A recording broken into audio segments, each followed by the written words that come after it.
Some great people here. We got Frauta from the Carlson Gracie School in Utah. What's up? Giving you a shout out. Carlos would love to learn, but has back problems that don't let him. What do you say to people that have injuries and things like that?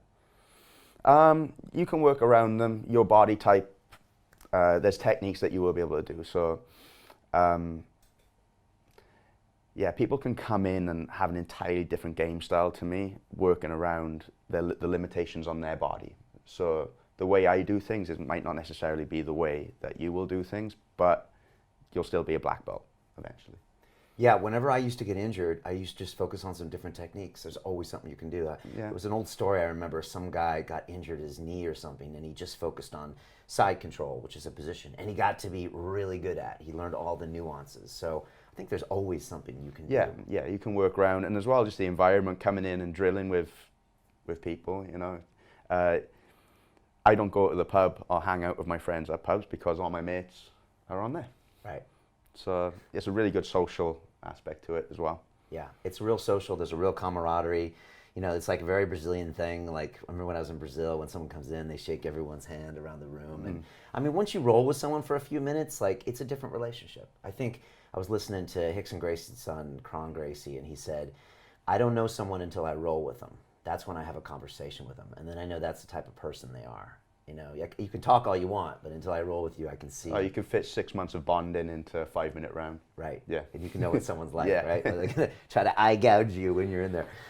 So keep the comments coming. They're really good. I got Hanoi Tripper is doing their first class next week. Can't wait, which is great. And Danny Bull's loving this live session. Want to look forward to the interview. Talk about confidence in jiu-jitsu, which we just did, which is great. Let me just play one other video of Ross, and this is you in a competition, I think winning by armbar. Just a little background on this, like how do these competitions come up? How often are they? And what's it like to get a submission win like this? Well, within the UK, you can pretty much compete every weekend. This was an invite tournament. I think it was a division of 4 guys. The guy I'm fighting, Lloyd Cooper, very, very high level black belt. And I managed to catch him in one of my favorite submissions, which is a telephone armbar over the shoulder there. So telephone armbar. Yeah.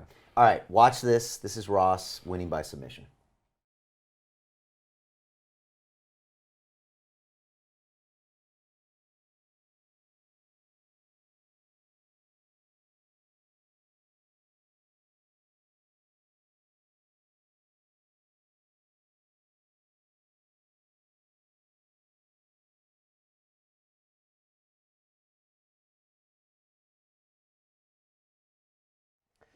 Boom, so there's the arm bar. If you had kept going, the arm would have broken, right? yes. Okay, the tendon would have snapped or a bone would have broken or something. So he taps, and then it's over, Yep. and you've won, and you smiled. Yes, and I get, for that tournament, it's a thing where people are bringing out new and interesting trophies. So for that one, I actually won like a Greek Spartan style helmet, which is pretty cool. And you put that on, right? Yeah, I won another tournament a couple of weeks ago where I won a shield. So I've almost got a full suit of armor now. That's pretty crazy. Yeah, I'm cool with that. Tell me, how does some kid from Wales who started training when he was 17 now become the Abu Dhabi European champion and is now going out to represent your weight class in California next month? Why you? Have you ever thought about that? Yeah, I don't have an answer for that. I don't know. I kind of embraced the grind. I shut my eyes, and 12 years later, I'm pretty good at it. I came up to London to study medicine. I actually failed my medical degree and was put onto a biomedical science course at UCL, which I graduated in. I got a 2-1, but that was probably the worst experience of my life doing that, failing the degree and then switching onto that. It's difficult for my family. They're all expecting me to be a doctor. But my heart was in grappling. So it's amazing how like some of the worst, off the back of the worst possible experience I could have. And I wouldn't change that now because I'm here right now, having had that experience. And yeah, I just threw myself into it. I knew I wanted to do that. I came out of university and people started asking me to teach them.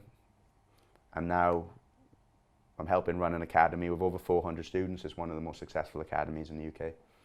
And what's the name of the academy? It's Grand Union, BJJ.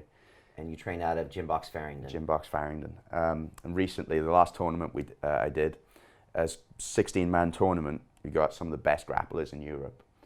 And the final was me and one of my students. That was probably one of the best moments I've had in grappling. Because it meant you're doing great work. From both sides. Right. So as a competitor, I'm trying to juggle being a competitor and an instructor. And yeah, my student was standing opposite me in the final. Did you share the podium and share the prize with him? We shared the prize, so the prize was £2,000 and we split the prize. The crowd still wanted to see a grappling match, so we rolled together. Yeah, but one of the best moments I've experienced as both a competitor and as an instructor. Just because it showed you that your work was really paying off and that you were also proud of him. Yeah. And look, I want to get into more of the new game, but you're always learning, aren't you? You're constantly, you're like a research and development lab, right? That's why you're able to continue winning, right? Because the game is constantly changing, which is strange because when I started 10, 15 years ago, there was no kind of leg lock game, which is this whole new game. Even though the human body hasn't changed, sport is evolving constantly. Yeah. So I've bounced back up from leg locks up into arm bars because everyone thinks I'm a leg lock, and now everyone's approaching me like this, stay away from my legs, so they're leaving their arms out. So I get bored really quick if I hit a submission or a move consistently for a couple of months. I don't get the same reward out of it, so I want to mix it up and improve my game elsewhere. That's powerful. All right, good. Some good questions coming in here. Somebody said that looks brutal. Do you get hurt in BJJ? I guess you were watching that roll. Do you get hurt when you're rolling 40 minutes with someone like that? I haven't had a severe injury for the length of time that I've done it. Sometimes you do, but if you're just coming in to start it, what we do at my academy is we'll put you with the higher grades and they'll control the pace of the round. We don't let two new people roll together until about, you're a few months in and you kind of get the idea of what grappling is. So we try to limit the risk of injuries. Yeah, it's smart. I mean, I pretty much usually roll with black belts and then I don't get injured. When I do roll with a white belt, I get injured. Because it's just people don't kind of know what they're doing and a limb flies and then all of a sudden it's like, ow. But yeah, it's much safer than it looks, although there are some injuries. You're seeing two high-level guys there going at it quite hard. You're not going to be doing that right away when you come in start training. At London Real, we believe that individual transformation can change the world. Join us and start your journey today.